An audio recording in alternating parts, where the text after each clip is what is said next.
మరి ఆశీర్వాదం ఎందులో ఉందో తెలుసా? యేసుక్రీస్తులో ఉందండి. మరి మన ఆశీర్వాదం ఎక్కడ ఉంటుంది? ఇహలోకంలో ఉంటుందండి. ఇహలోకంలో ఉండే జీవన విధానాల్లో ఎత్తుకుంటున్నాం మనం.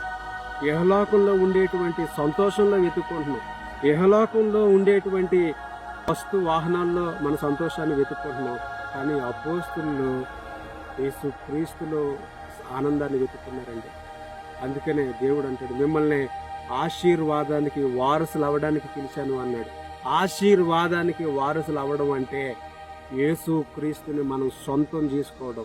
యేసుక్రీస్తులోనే నిజమైన ఆశీర్వాదం, యేసుక్రీస్తులోనే నిజమైన ఆనందం, యేసుక్రీస్తులోనే నిజమైన సంతోషం ఉందని చెప్పి అపోస్తులు మనకు తెలియజేశారు.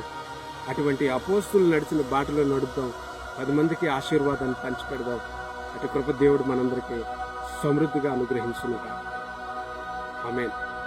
God bless you all.